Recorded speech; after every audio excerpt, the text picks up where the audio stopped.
today, when you look at it, most organizations have realized that customer service is the differentiator that could move you from being good to great, right? So I was in a discussion the other day where one of the panelists spoke about customer service as a new product and innovation for any organization, and we couldn't agree more, right? So customer service, if you look at it, has truly arrived, and every organization is looking at providing the best customer experience that's possible, okay? And it has gained the kind of importance that it deserves. Today, it is compared on par with product development, marketing, and the sales functions, right? And call centers happen to be your customer's first point of contact. It is only appropriate that today we are talking about how to enhance customer service in call centers and what performance tools can be used. And in this discussion, we will be talking in detail about the performances. And today we have two panelists. I would just take a moment to introduce both of them. So we have Nandagopal with us, who has about 22 years of experience in the customer experience space. And he has handled the customer service functions of various clientele worldwide. And some of them include the world's largest provider of e-commerce and payment solutions, and world-renowned travel e-commerce business, India's biggest cab aggregator, and the third largest retailer in the world. Currently, he is Senior Director heading the customer experience function at Ninja Cart, India's largest fresh produce supply chain organization. Right? Nanda focuses on planning and executing frictionless experiences for both internal and external customers and driving smoother operations using technology. He believes in the power of artificial intelligence and leverages artificial intelligence with empathy and personalization as a new customer experience mandate. Nanda, we welcome you to this panel, and we look forward to hearing your thoughts during this discussion. Thank you so much for joining us. Thanks for a brief introduction. Thank you. Thank you. And our next panelist is Uttaman. Uttaman believes in the power of creation. He's a serial entrepreneur, and he has dabbled in various businesses that include IT services, software product development, contact center solutions, and dental labs. He has successfully run the IT services and software product development organizations and exited from them. He currently serves as the Executive Vice President of ClearTouch Connect. He's responsible for the Indian operations of ClearTouch Connect, and in the past 4 years, he has successfully grown the organization and made it profitable. ClearTouch is a pioneer in the cloud contact center space, and they have customers across domains that include BFSI, healthcare, automotive, retail, and the BPO space. Welcome, Uttaman, to this panel, and we look forward to hearing your views. Thank you, Sama. All right, so I'll just set the context for this discussion, and then we'll probably jump into some of the queries, questions which we have and all that. Before that, certain housekeeping rules are most of you are already on mute. Continue to stay on mute. And in case if you have any questions, you can use the chat box to type those questions, or at the end of the session, you can unmute yourself and ask the questions to our panelists. Okay, so we look forward to having a very interactive session today, right? So 40% of customers would stop doing business with a company based on a bad customer service. So this is a survey conducted by Harvard Business Review that triggered this up, right? So after all, bad customer service will impact your bottom line and not just customer retention and loyalty. And there are multiple ways by which you can adopt a customer-centric approach. Some of them could be, using the right processes, using the right team, and using the right tools. And in today's discussion, we are going to touch upon all the three, and with specific focus on the kind of tools that need to be used to enhance the customer experience. So for instance, the usage of business intelligence integrated with conversational analytics can help improve customer experience. AI, for that matter, can offer unparalleled insights, which coupled with personalization and intelligent routing can be a killer tool for any customer experience queries. In this panel, we'll be, as I mentioned earlier, we'll be discussing the performance tools, right? So we'll jump right into this, right? So I would, for the first one, I would go with both the panelists, right? So oftentimes we talk about having an integrated contact center experience, right? So the whole idea is to have one view of the customers, irrespective of the channel in which they reach you, right? So what does that actually mean? Does it apply to every call center? What if I'm just running a transactional call center? Can both of you walk us through as to what an integrated contact center means and what it means to business? Nanda, would you like to start?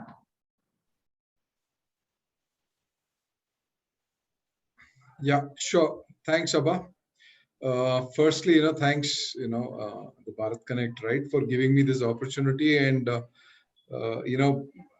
from both ways, right, from a learning and sharing my learnings, with people around here, right, and a good evening to all the attendees too. So I think to start with, for me, in general terms, an integrated experience, for me, largely is a tech build, right? And I would rather elaborate this in three different points, right? For me, uh, firstly, right, what are the support channels, right? That is what matters from a business point, right? I have spent almost a good 50% of my tenurity in a third party contact center, and a good 50% in the captive centers, right? So I've seen both sides of the place, right? Keeping these two, I think one of my biggest learning is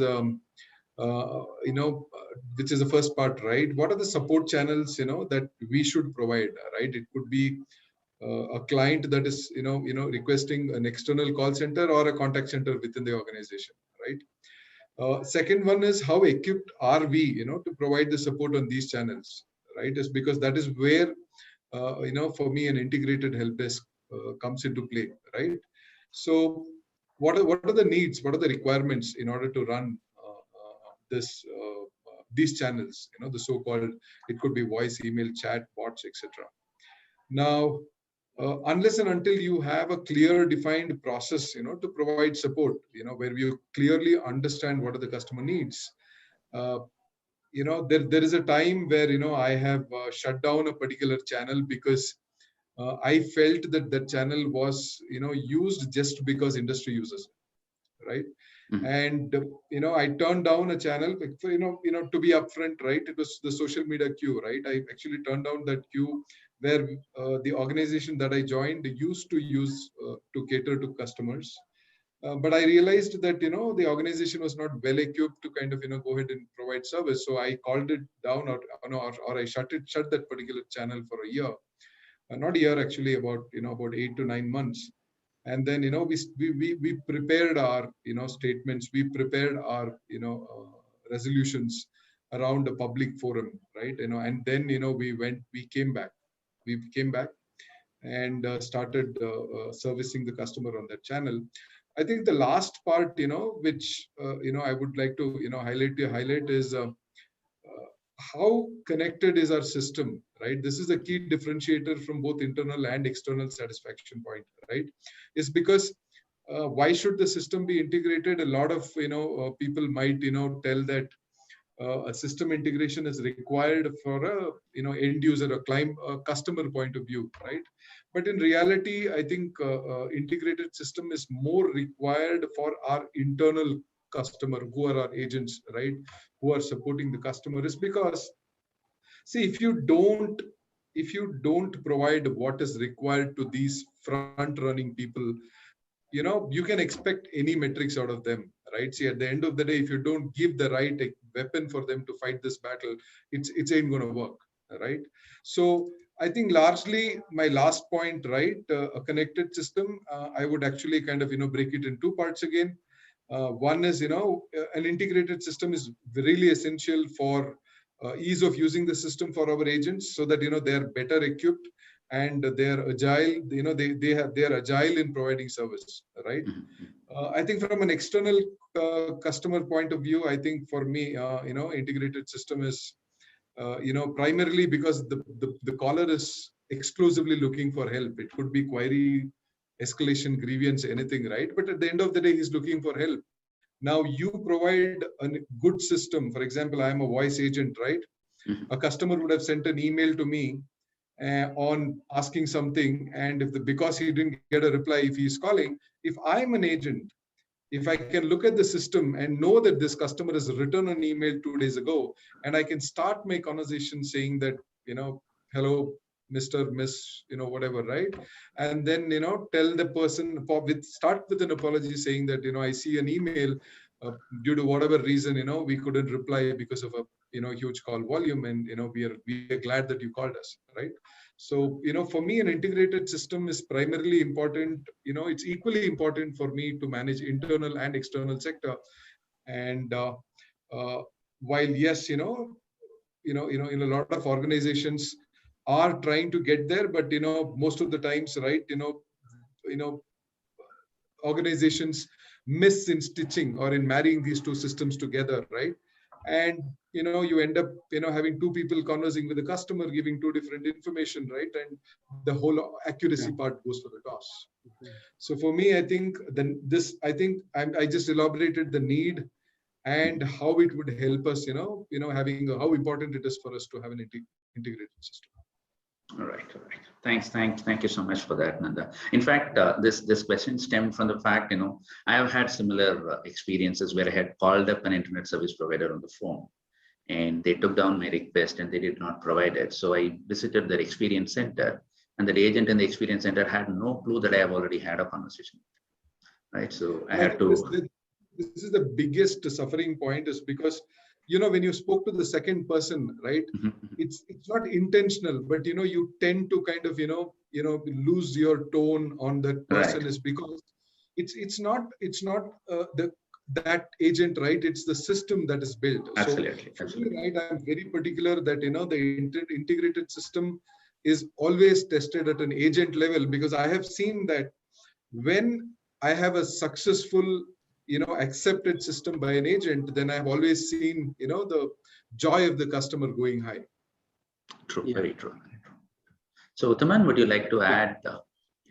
Yeah, so Nanda brought up a very good points here. So so what we have seen from what our customers succeed and what they are looking for as a in the platform, contact center platform is so being able to give them an integrated solution where they are able to bring multiple channels together and keep the agent as informed as possible. That's the number one ground rule. Otherwise, so before even the conversation starts, you lose the battle, right? So so the probability of that call going on a good direction is is not that high. So you want to address that problem first, and then you have to see what other parts that are required. So for example, if a customer is trying to pay off a bill or getting another service started or whatever it is, and he's not able to go to a near branch office to make a payment,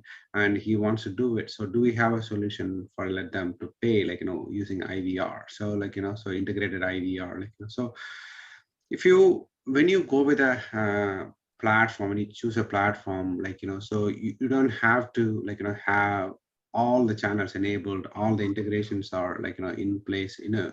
That's not required, but you want to choose a platform where it can serve you with all different point of view, or you be able to cover and grow with as a business requirement grows, right? So, and then as you grow, and then as you see what is coming up, what kind of customers are coming up with a support requirement, and what kind of questions, and how our agents are looking at this and how are they handling it, and then go ahead and then add piecemeal together, then you'll be able to come up with a better platform or a solution for your customer requirements. So like Nanda said, it's okay perfectly to keep a channel off for some time, because a channel is good only if you provide a good information through the channel or be able to help. Otherwise the channel is going to be more of a headache, more than putting a tick mark saying I have that, but then it's just really not doing anything. So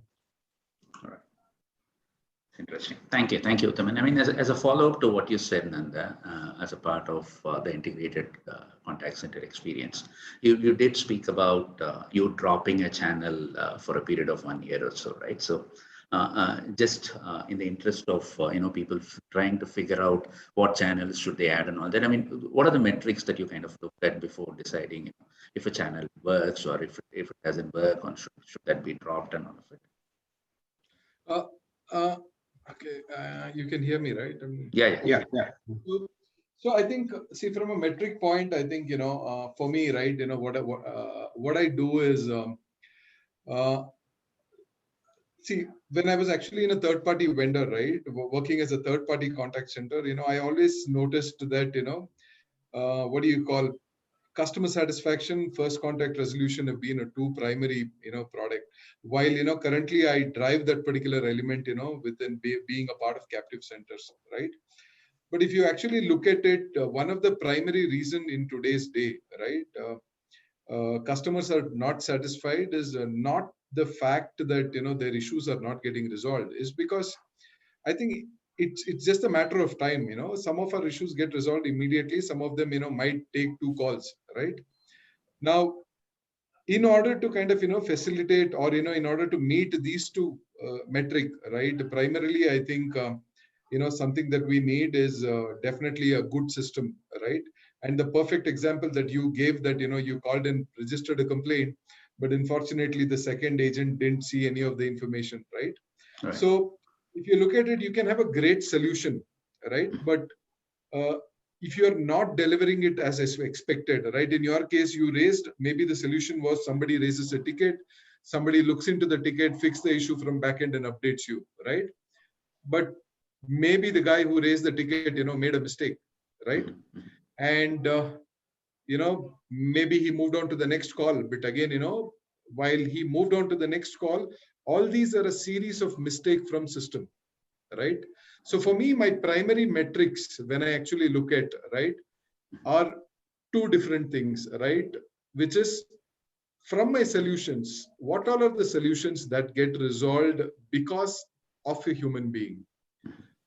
Second part, what all are the resolutions that get resolved because of a technology, right? Let me give you a best example, right?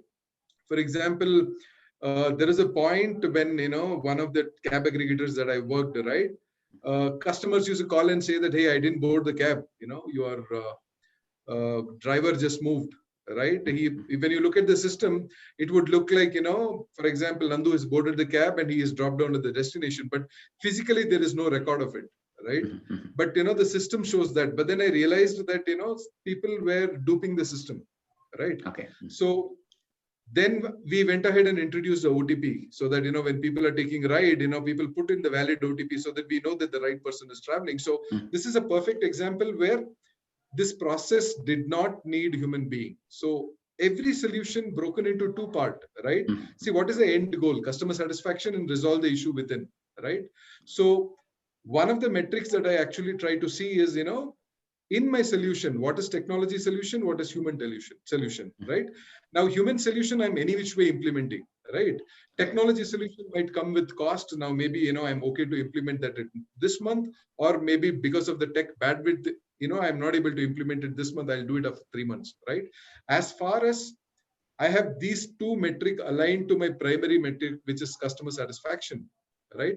This largely takes care of the system, because system should drive the call center agent than agent driving the system, right? When you have a dependence, for example, in your case, if the agent was forced to create a ticket, and without creating a ticket, not getting a call, and that ticket traveling through an integrated system of TAT, would have made sure that you don't have to make the second call. Right. You understood, right? Absolutely. So, a metric as such, primarily for me, this is my personal opinion, right? Customer satisfaction is the goal, quick response or a first response is the goal. But when I know these two parts, then I can align coming days, months, and weeks, accordingly. Right. I'm hoping I answered your question. Yeah, perfect. Thank you so much for that. And Uttaman, when you look at, customer service scenarios, right? So there are multiples of them, right? So as we were talking in the initial setup, right? So where we are talking about, it could be a grievance, it could be that the customer wants to return a product, it could be that customer wants to upgrade their product, or they want to know how to operate their product. There are multiple reasons why a customer would be reaching out to business. So, but for different scenarios, how do you figure out what tools need to be present in a call center, right? And how do you figure out the costing for these performance tools? And then typically, right, so we also hear that customer service is a huge cost for any organization, right? So what percentage of your revenues should you kind of, commit as a part of your customer service activities? Yeah, it's a loaded question. So here, there are like a lot of different moving parts when we are dealing with this one. So especially when you are, so we have to understand, like, what is our business and what is our customers that are looking for, and what are the customers' pain areas. Like, so we in the service industry, or like, are we having a product manufacturing, or like, what is that we are doing, and where are the, like, the issues that that making the customers to be, like, reaching us, like, back to us, right? So when a customer making a call, it is most likely, like, they are having some kind of issue, rather than like, they are happy about the product or the service, and then they are calling us and then thanking us, like, that is almost never the case.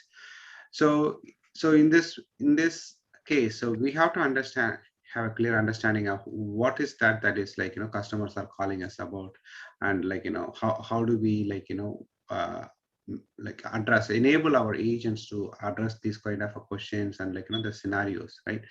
So it could be, like, starting as simple as an email, like, it can go all the way to, like, artificial intelligence, like, so you can deploy a lot of different channels, like, especially now, like, so can a live chat, or like, you can have a mobile app where they can reach out to you, or like, so, and then have them make a call, and then, like, lodge a complaint, and then we can reach them back to them, like, with some kind of a notification, like, on their SMS, or like, or even through WhatsApp and everything, and then let them know the status.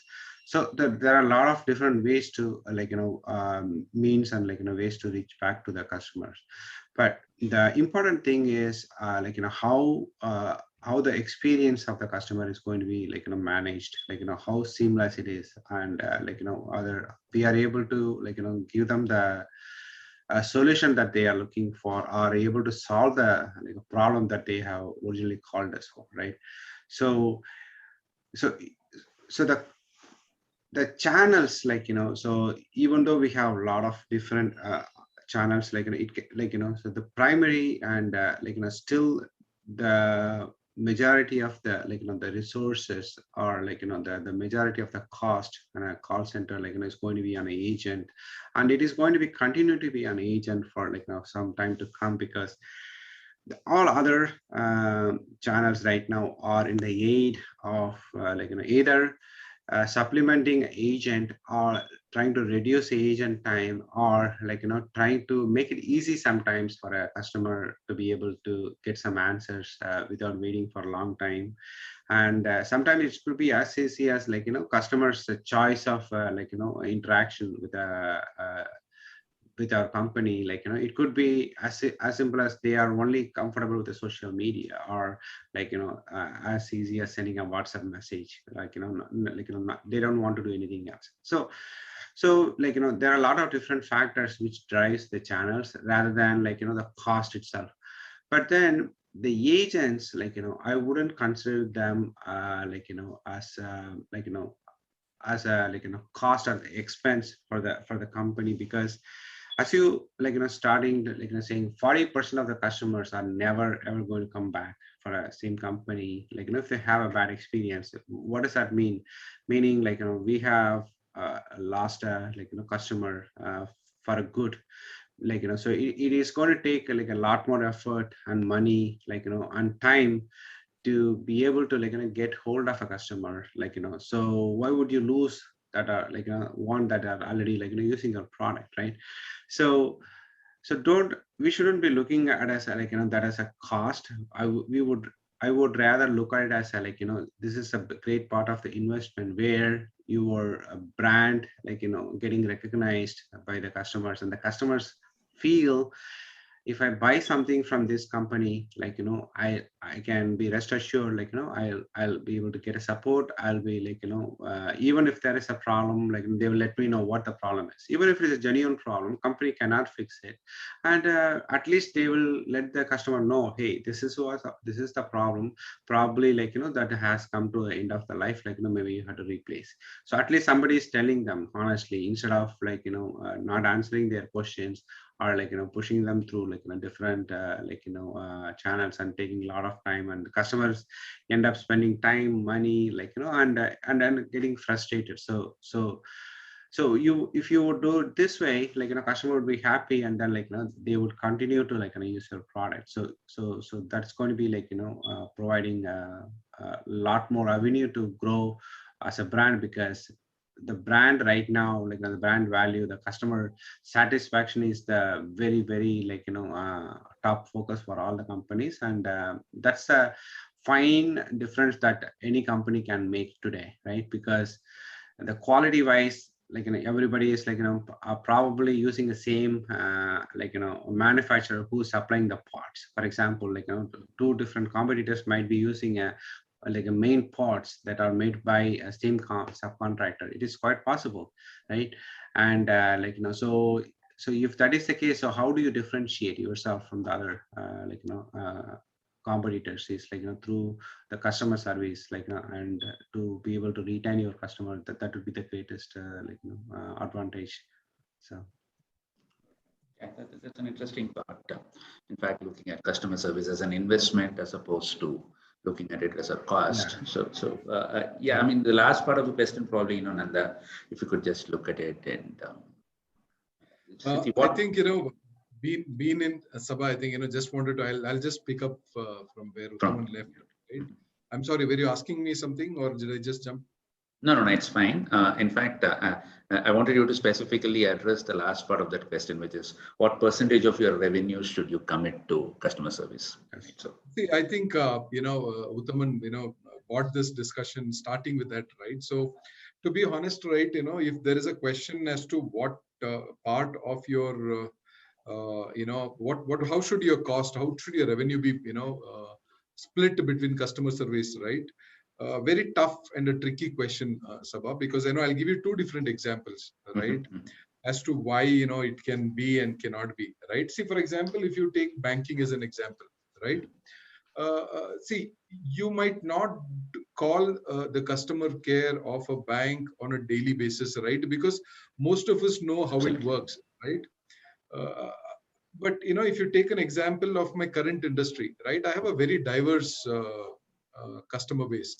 My customer base vary from a pushcart street vegetable selling pushcart guy, or a street side vegetable seller to a Flipkart, right? So now what happens is the thing that we are dealing, right, is on fresh produce, and there is a need in every house on a daily basis for this, right?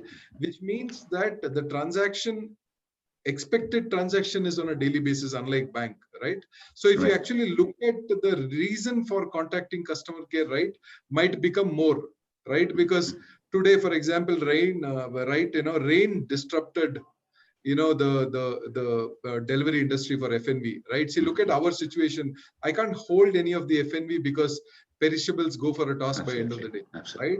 Yeah. So in these tricky situations, we end up, investing money on customer service, from both aspects, be it technology or human being, right? Because see here, I think, I remember one of those webinars, right, where everybody were from, customer experience background, and somebody was from sales, how sales told that, acquisition, is important, right? And then all the customer experience folks told that, customer experience is not a cost. Customer retention also is equivalent to acquisition, is because if you bring in 5 customers from outside, right? If you don't retain your 10 customer with you, and if you lose 5 customers and bring in 5 customers, that leaves you with the same size of revenue, right? So customer service can never be a cost, is because if you compare it to sales, yes, probably there is a difference, but I think customer service is an investment that an organization should make from a customer retention point, right? Because it's like this, right? You can keep pouring a glass of water in the bucket, but if you don't make sure that there is no hole in the bucket, then for the rest of the life you can pour, right? The bucket ain't going to get full, right? So from that point, right, customer service is not a cost, right? It is a service, that customers look forward for. And see, unless, somebody makes a product which is like flawless, right? So, from that point, it can never be a cost. It should be a part of the organization, and it could be, the cost could be a running cost, right? And now, right, I think I started saying that, can we put a limit? I give you two examples, right? You can never put a limit of to what could be your cost, right? Because for me, because my customer does daily transaction and I have to answer him, again, I will take my solution and break it into two parts, right? See, for example, what I did was, most of my customer base can't type email or send email, right? Okay. So for me, right, I don't have an email channel because that's not going to help me. Just for 5 to 10% of the customers, you can't have email as a channel, right? Right. But for me, chat worked wonderfully, right? It's because I did it in all those languages possible, right? And I have an inbuilt, in-house built CRM, right? So like I told you, right, for me, every solution has two parts, technology and human, right? Yeah. So I have understood my customer's behavior, taken multiple language, and I did, when I say chat, it is not a chat where customer can communicate. It is chat bot, right? Right. So if customer uses his local language, right, I picked up those primary reasons. The primary reason is, where is my delivery, right? Why should he talk to somebody, right? So now he can actually look at the map and find out, where the delivery is, right? So, based on the language, he can immediately get a driver's number where he can call the driver and check. Earlier, it used to come to the call center, stay in the IVR, agent says, agent asks the customer ID, then, he calls the driver tells, the whole thing is bought into 3 taps on the system. Right. So if you actually ask me, is there a defined cost? Yes. Is that cost growing? No, that is the answer, right? Because earlier, if it was 100 rupees as a cost for me, right? If, as far as I keep moving my cost to technology, then automatically this cost will get justified, right? If you actually ask me, right, I think one of the organizations I joined, when I joined, right, it was, a cab aggregator, right? When I joined, they had around 1,200 or 1,400 agents, and the company used to make around 4 lakh bookings in a day. Okay. Now, when I think over the time, right, me, my team and I, right, we put in so much technology effort that the same company in 4 years were making 25 lakhs booking per day, but we had only about 600 agents managing the customer service. Okay. Right. The best example for you, the business grows, but if you divide technology and human solution, then you can manage with that cost. So I can't define a percentage in cost because I gave you both the industry example, but yes, customer service is not a cost. Like Uttaman told, it is, it is part of business.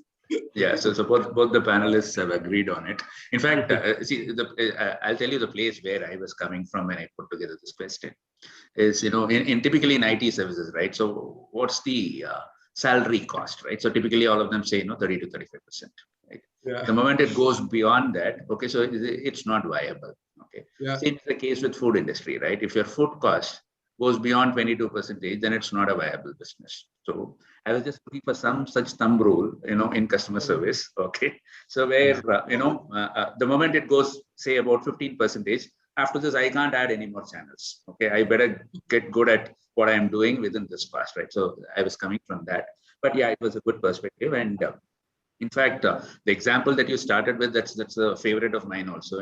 You started with banking customers. So in banking, they say customer service is free, everything else is costing money, right? So let's just move on, right? So I mean, so now we are coming to the latest trends and the ones which are actually shaking the customer service industry, right? So we talk about business intelligence, conversational analytics, artificial intelligence, natural language processing, speech analytics, and all of it, right? So can you look at different some use cases where these would be like very, very appropriate for the customer service? Because as you rightly put at the initial part of the discussion, many times we come up with channels because everybody else is doing it, right? So it may not be needed for the kind of business that which we are in and for the kind of customers that which we have also. So can we look at some use cases where these performance tools, in terms of intelligence, in terms of analytics and all that, that would make sense and be appropriate for a business. Nanda, I'll go with you first. Yeah. Okay. Okay. Excellent.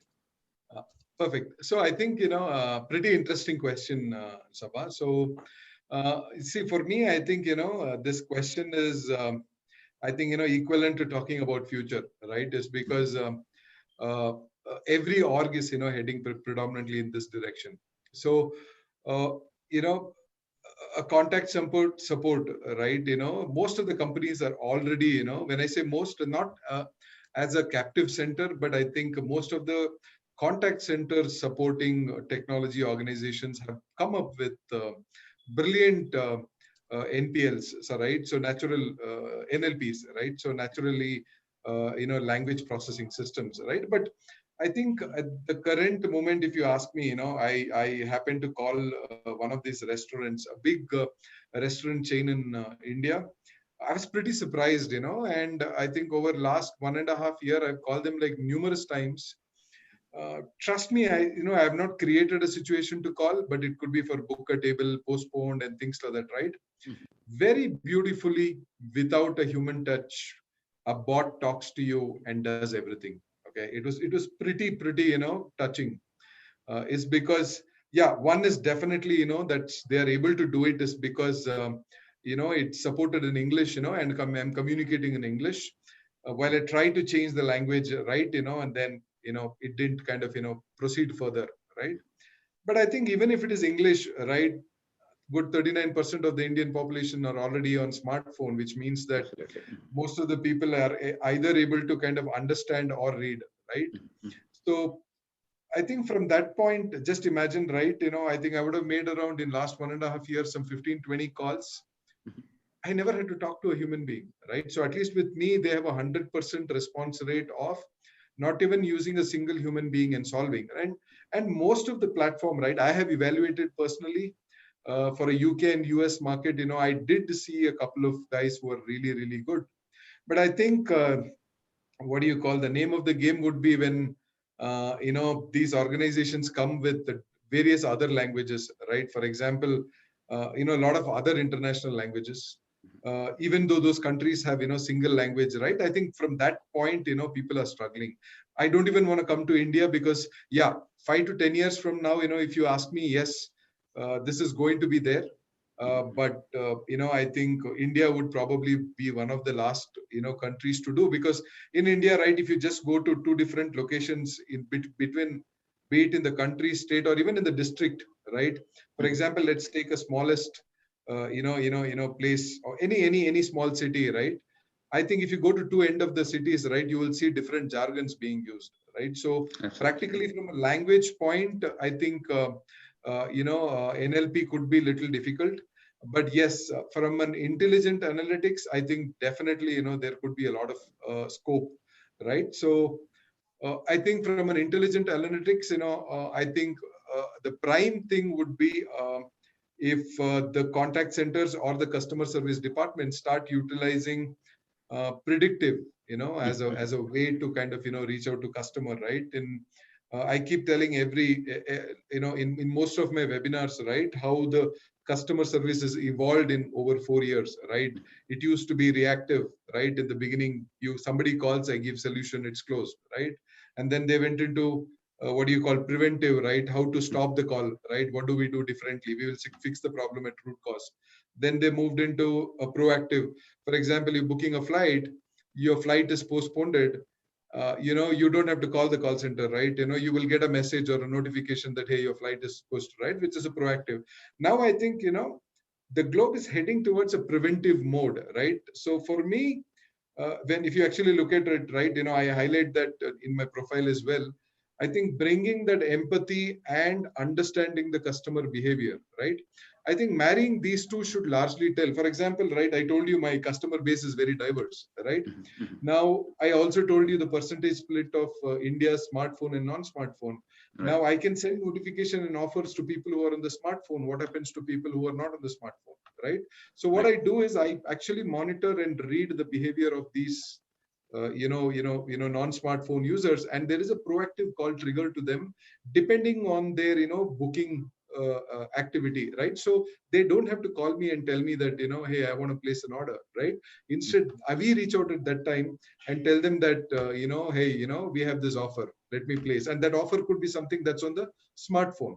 So for me, right, currently I'm using a predictive way to my artificial intelligence, so that there is a lot of prediction that happens, and I reach out to the customer, then he calling me and telling me that hey, this went wrong, right? So there is a ticketing system which automatically creates ticket for me when one customer is giving two low rating feedback, that is post order feedback, right? A ticket is created, we call, try to kind of talk to him, understand what is the problem, right? So see, that 2 times is more than sufficient for somebody to kind of move him out of our retention group, right? So for me, from a what do you call, artificial intelligence point, currently it's more got to do with a predictive approach, that's artificial intelligence for me. I think I answered both the points. Yeah, absolutely. I mean, it was very, I mean, I was thrilled to listen to this predictive intelligence aspect of it, right? So it was pretty novel, right? So Uttaman, would you like to add anything to this? Yeah, so Nanda has covered very good points there. So so all bottom line boils down to having a right platform that enables you to bring in the right feature at the right time, on your fingertips, right? That makes a huge difference, right? So there are a lot of different instances, we can go on and on. But Nanda's example is very, very good, that explains us to the point, what technology can do, how what we can how we can deploy the technology for our advantage. So that's what it all boils down to. So all right, thanks Uttaman. I mean, I have a related question to what I just asked, right? So, which is, I mean, do these tools, right? This intelligence, the analytics, and all of this, do they actually bring down the operational costs of a call center? And if so, I mean, is that something that you can kind of take us through or explain as to how you look at it before you even start to implementing it? Yeah. So as I mentioned earlier, so anything you want to do in a technology, we have to develop something, and we have to feed in something, and we have to plot something to see, right? So obviously it's going to involve some cost. Nothing is coming out free, so, but then how that cost can be justified, right? What is the outcome, what could be the impact of that, the technology, right? So let's see, we have worked with the different size and the call centers, contact centers, domestic as well as international. So for example, one of the domestic contact center captive model. So this company, for so they were not able to bring up their productivity of the agents. So it is nothing to do with the agent per se or any employees, but it is just their culture itself, how that company is built, and so a little bit of more safe company to work for, people over there more than 20, 50, 20, 30 years, and so it is not that they are lagging on a productivity, but I would say it is the people are becoming a little bit too complaincy, in what they are doing. So they kind of take it for granted, right? So so they are there for so long. So when the management asked us what can we do, how we can bring this back. So we didn't even have to introduce any specific tool or anything for this. All we did is enable some kind of a reports, right? So we just came up with a top 5 performers, and then the bottom 5 performers for that for that day. And they bought a big 50-inch a TV, and then put it on the floor, and that was showing the top performers and congratulating them, and then the bottom 5 performers. So automatically what happened after this, like agents, like they don't want to see their name on the wrong part of the screen. So they were more proactive taking calls, things like that. So sometime management, come up, can use a simple report, to get things done, or move, or address that particular problem, right? So you don't need a big analytical tool or anything like that. But there are instances, for example, another client, international call, RCM based client, who are having a literally thousands, 3 or 4 thousand agents sitting and working, and they are facing a problem where they are not able to predict what could be the workload for the for the next month, for the next quarter. Right now we have 3,000 agents, and then being coming to the year end, right, till March, it is going to be the lot of the policy renewal will come, and all kinds of a crazy volume will go through this next 6 months. So they want to have some kind of a prediction, right, to be done. Well, 3,000 agents will cut the work for this upcoming 6 months, or they would need to add 500, 600, 700 more, right? So for this particular scenario, it is not going to be a simple report that is going to be able to help them. But whereas we call it as workforce management, where you can take in a lot of information, based on their 1 or 2 years age and productivity, and what kind of work, how they call pattern, everything being analyzed from different perspective, and then we can project what could be their recommend for, based on how many customers they're going to service, or what's going to be the workload, or so there are different ways to plot that kind of a prediction. So that's another extreme of an example where you will have to go for a specialized tool, workforce management. It is not something new, right, in the market. It's been there, but then now how you use it, how you bring that particular piece of a technology as a part of your contact center solution, right? That's where the innovations are happening. And then all other channels, for example, live AVR, IVR, where you are doing the payment integration, or the live chat, or enabling a mobile app, or the push notification, the instant messaging, or so when somebody calls, you create a ticket automatically. So Nanda was mentioning in a couple of questions back, there could be a human error, customer called, made a complaint, but then the person who took the information, probably captured it, probably he did not create a ticket, right? He missed one point, one click. So just a manual error, but then without the ticket, there is just no trace of whatsoever the customer ever called, right? So you have completely lost. Whereas if you can completely automate that, when there is a call, there is a ticket. And all this customer service agents, or the bot are doing is answering their question, and they all go part of the ticket, and then somebody take a look at it.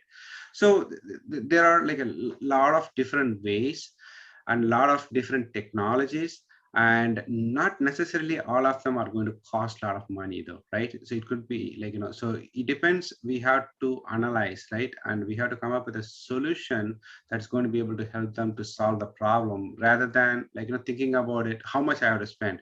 That is you have to spend something, right? There's nothing coming free, right? But don't go with that approach. Go with what is the problem, how I can solve. Once you plot all the problems on your one side, and then all the possible solution on the other side, and then try to mix and match, and then come up with the comprehensive solution that can address what you are looking to do.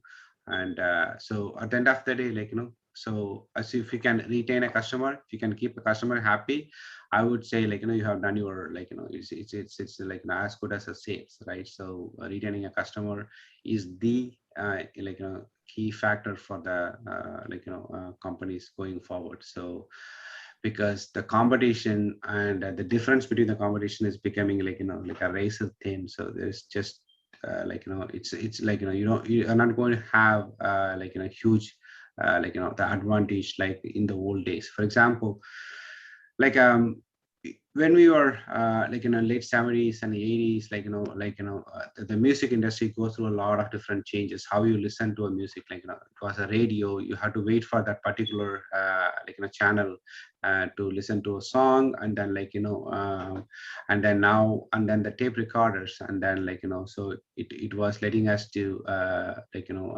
play the songs that we liked from a different movies or different collections, so but then it was kind of limited, 60 and 90, right? But then we did not know that time, so we were all excited, and then we were able to record our own voice, and we were able to hear it. So that was a technological marvel at that time. And then so people are going crazy with those kind of a technology. And then one fine day, the iPod came. So so that changed how we consume the music, or how we can, how you can even think about a music now, right? So you don't think about a CD anymore, right? You don't think about a cassette anymore. You don't think about, I mean, we are still, people are listening to radio. When I drive, I always listen to news or some music channels. That's always there. But then you are always, you also have a choice of listening to your favorite channels, right? Your favorite YouTube, or your favorite different way of consuming, even the audio streaming services, right? Where you can go ahead and then buy certain subscription, and then you can listen to it. So this is journey, right? Have completely changed how we interface and how we consume the music. So that's how this particular customer service and the support industry is also evolving, and it is going to be very different in coming years altogether, and it will be integrated, and it's going to get only better. So right. Thank you, Uttaman. So I'm assuming that all of these tools would bring down the operational costs of running a call center, right? So is there a number that we can attach to it? Nanda, would you like to expand on this? See, I think, how do I say, I can't, cost attachment might be a little difficult, but in the recent, we did, so a portion of the business was moved into a predictive way of, providing service, right? So, and we recently won a best contact center for customer service award. So what we did is, I told you a couple of reasons how we did predictive of calling both, right? So we noticed one thing, that when we did a pilot, we saw that with the predictive calling, right, where we solve the problem or help the customer place an order, we noticed, about, to start with, it started with 20% of the customer, getting retained, coming back and placing an order. That went as high as 64%, right?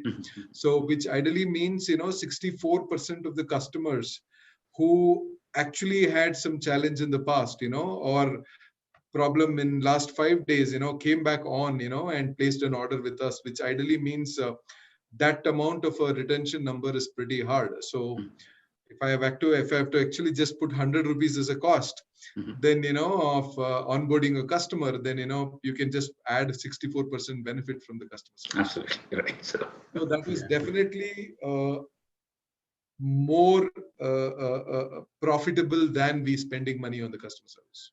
All right. Yeah. So I don't have an absolute number, but from a customer base, I know that 64% of the customers hit back us. Okay. Yeah, that's a good number to actually look at, right? So, yeah. So something coming to my mind, related to this. So there are situations where technology need not be cost, adding additional cost, right? For example, we have seen and then enabling many of our customers in recent years with the different technology, the way where how they can minimize their agent talk time. I'll give you an example. So when you make a call, right, to a customer service, what could happen is on the other side of the customer service, so you could be reaching out. So some of our customers are calling their insurance providers number to get solve some of their issues. So the insurance provider side, that customer service agent putting them on a hold, for example, right? So because they are also having a lot of other calls, and then they have to look into some of the record to get back to, like, your query. So your call, like, was going probably like about a 40 minutes, like, average, and then it can, some calls can go all the way to 2 hours, right, to solve a problem. But then if you notice, what happens is the agent talk time actually is like, probably 15 minutes, right, out of the whole 40, or like, whole, like, 100 minutes of the call. So what happens is all the remaining time the agent is sitting there and then, like, on a hold. So how do we, like, enable this agent not to wait there? So, like, what we did is we came up with a new feature there, like, whole queue monitoring. So which enabled them to, like, put a call on a, like, monitored queue, where the system would monitor, and then it will detect if the other side agent is coming back, like, live, and saying, like, starting to converse, and then it will immediately pull this side of the agent and then bring him online, right?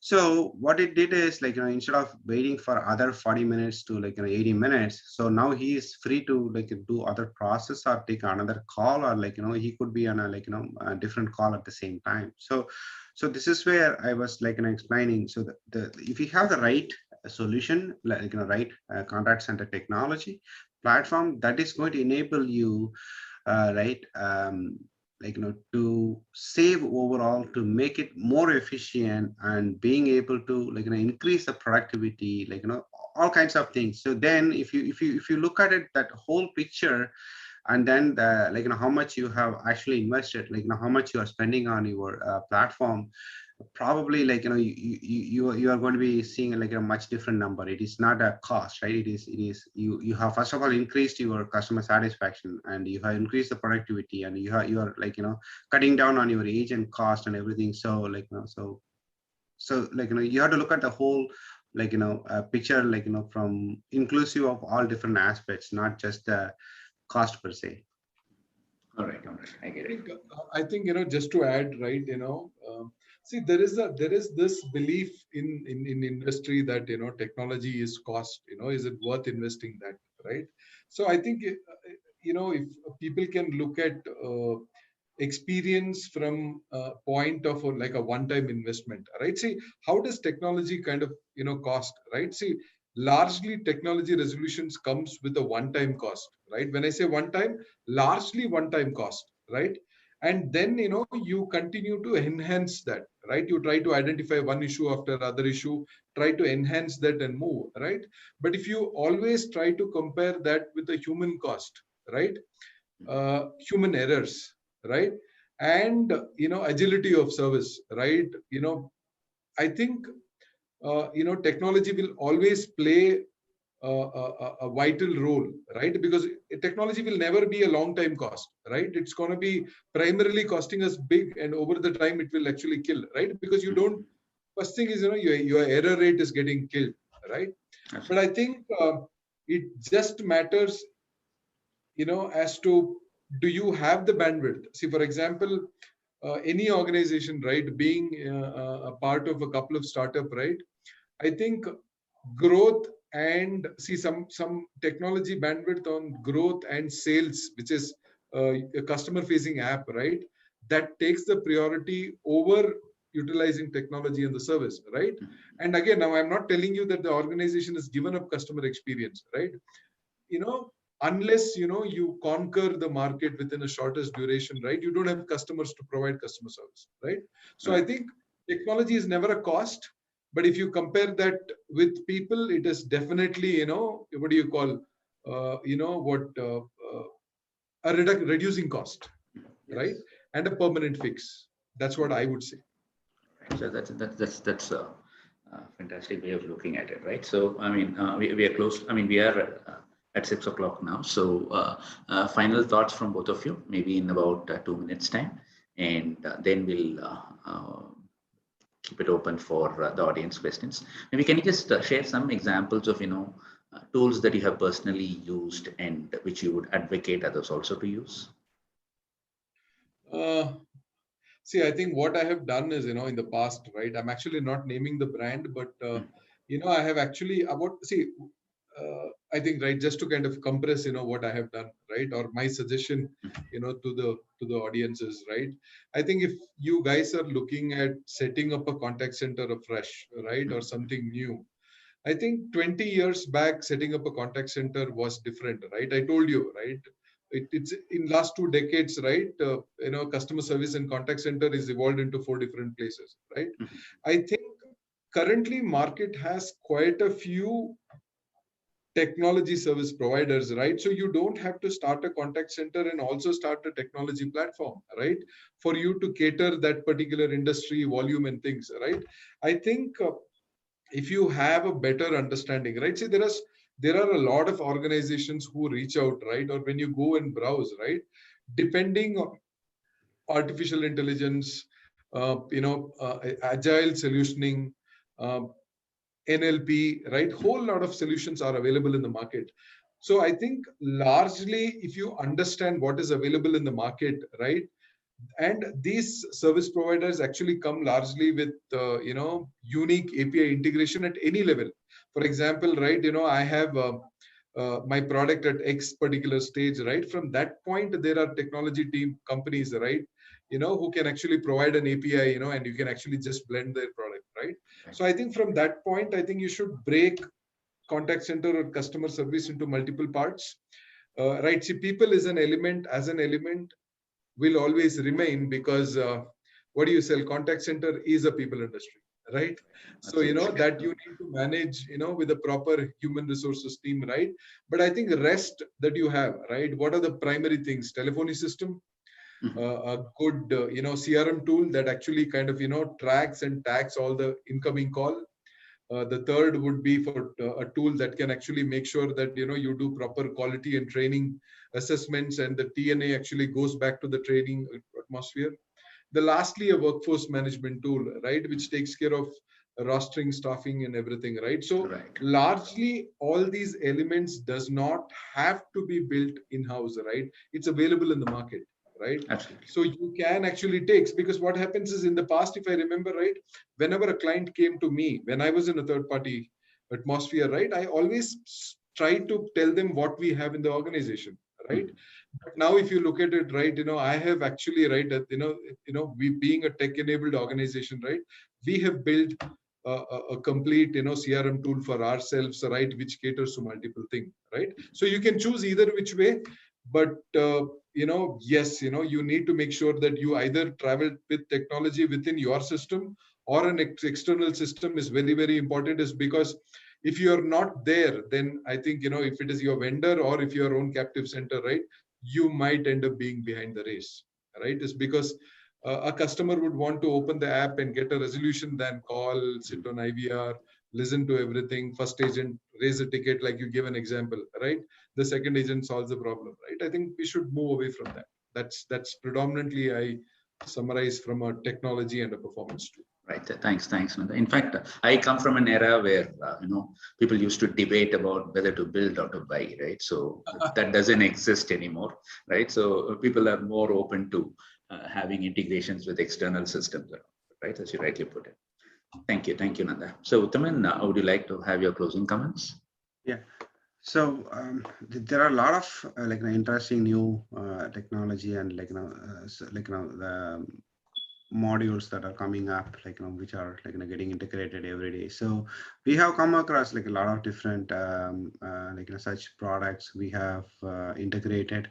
So one such interesting thing that we did recently is so this particular module, what it enables us to do is it enables a customer to ask a few questions to their employees themselves, not necessarily to the agents, right? So what it does is it can pop a few questions and then make sure that employee answers it, so if they don't answer first day, it will keep on popping up in their screen till they get the answer. So how it's going to help is it is helping them to companies to enforce the employees have understood what are the compliances that they are doing, what are the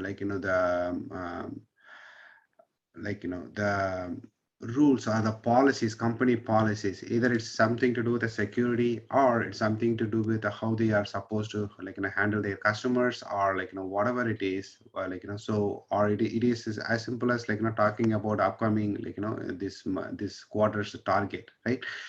Make sure you keep enforcing them, with the same information again and again. Make sure they understood it. So, so you don't give a room for the employees to say they forgot, or it slipped through their mind, with all the other things. So it so such small things are also starting to pop up now, so which is very interesting. In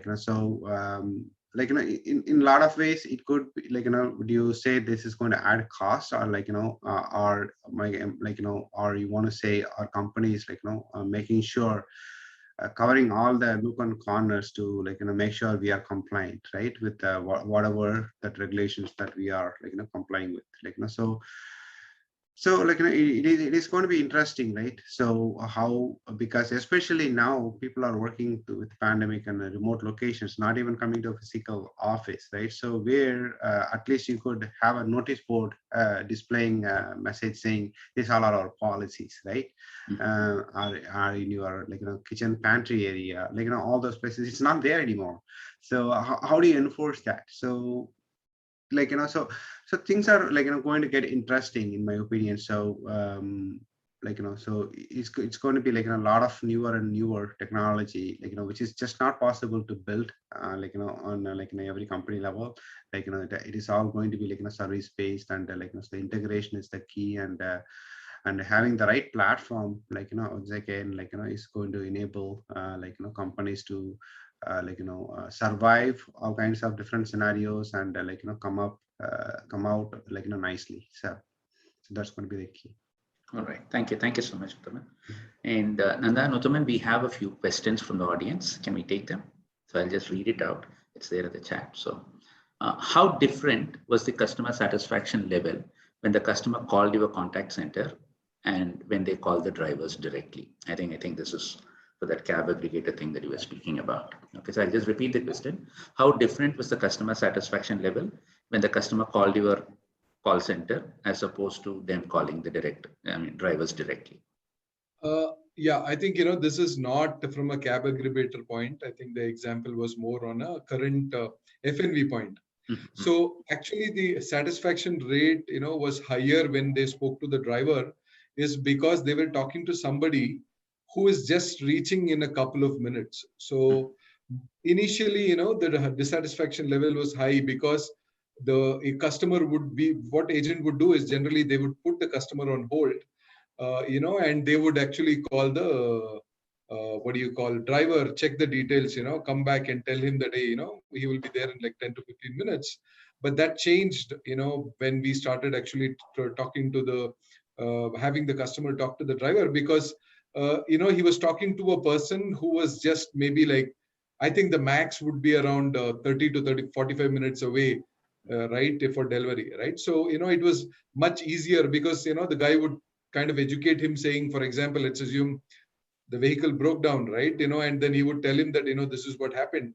I'm at this lane, because, the distance that was covered also was not much far, right? Because at the max, a driver would have is around, 5 to 8 kind of a deliveries. And that actually gave us good, positive and quicker responses, good satisfaction from the customer point. All right, thank you.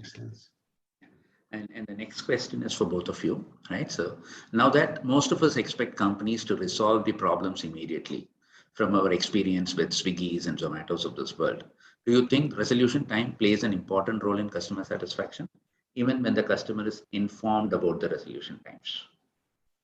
Right, so I'll just repeat. Now that most of us expect companies to resolve the problems immediately, from our experience with the Swiggy's and Zomato's of this world, do you think resolution time plays an important role in customer satisfaction, even when the customer is informed about the resolution time? See, I think resolution definitely. Yeah, go ahead. Sorry, I picked it up because I felt a little closer to the brand. That's why. Okay. Sure. Perfect. So I think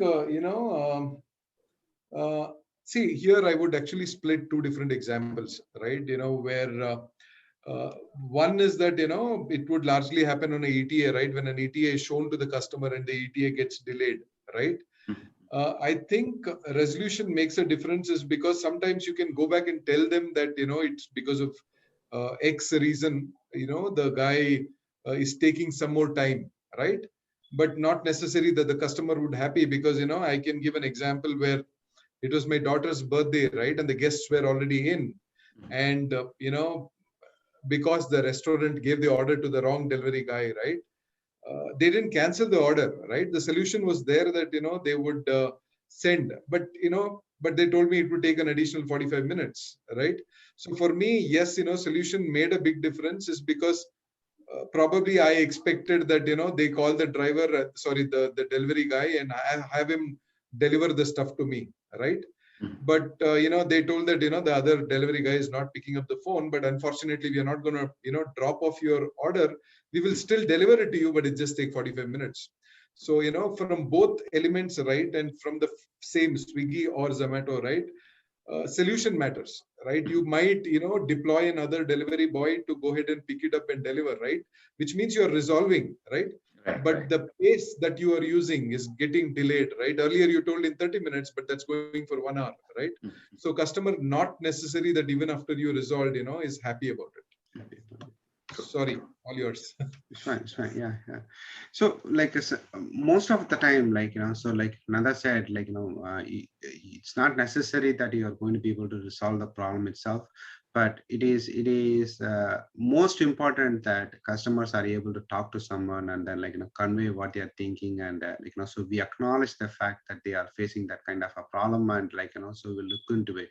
So most of the time, even if you just let them explain what they are going through, and then you say so let us look into it and then get back would keep them will go a long way, rather than keeping them on a hold or make them go unanswered the call. So that's going to be the critical thing, because there are the situation where it's not always possible to come up with a solution or solve or at least resolve over the phone call, right? So if that is the case, so we'll be in a different position, and we will be discussing a lot of different topics today, not the topic what we're discussing now. So that is certainly not the case. So Thank you. Are there any other questions from the audience? In case if any of you have, you can unmute yourself and ask the panelists.